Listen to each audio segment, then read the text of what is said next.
La parole est à monsieur Alain David pour le groupe socialiste.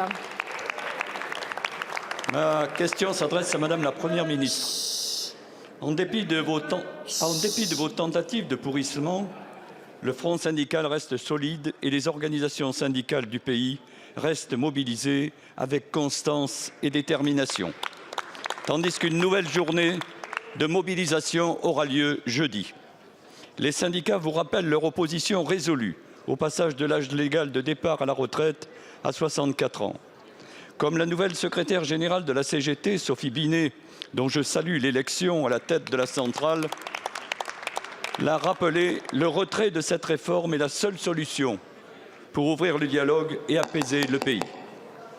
Votre projet est condamné par une écrasante majorité de nos concitoyens, refusé par les partenaires sociaux et ne dispose d'aucune majorité politique, vous conduisant ainsi à l'usage du 49.3.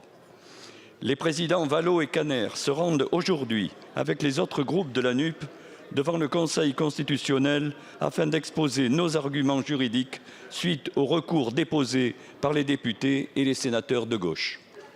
Nous poursuivrons, nous, députés, notre mobilisation, ici et dans nos circonscriptions, contre ce projet de réforme des retraites aussi injuste socialement qu'inefficace économiquement. La colère sociale monte et les préoccupations sur le pouvoir d'achat devraient inciter le gouvernement à s'attaquer aux problèmes quotidiens de nos concitoyens plutôt que de braquer toute la société contre une réforme inique.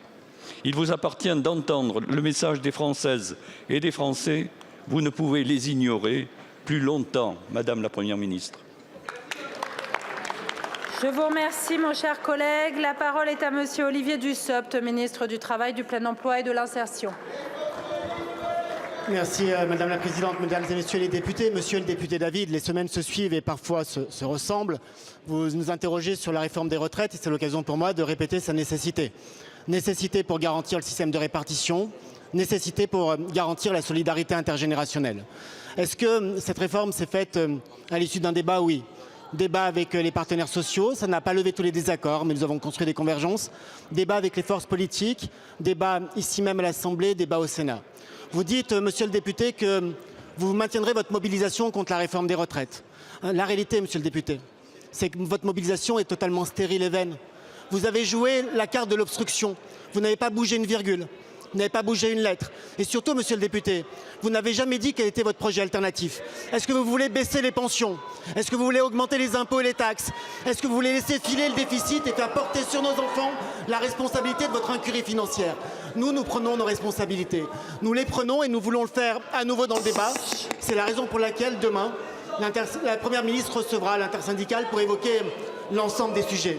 Et monsieur le député, vous avez, à l'occasion de votre question, souligné que le week-end dernier était un week-end d'élection.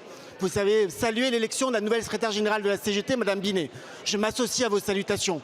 Et j'en profite aussi pour saluer l'élection d'une nouvelle députée, Martine Froger, dans l'Ariège, à qui je souhaite bienvenue dans cette Assemblée nationale.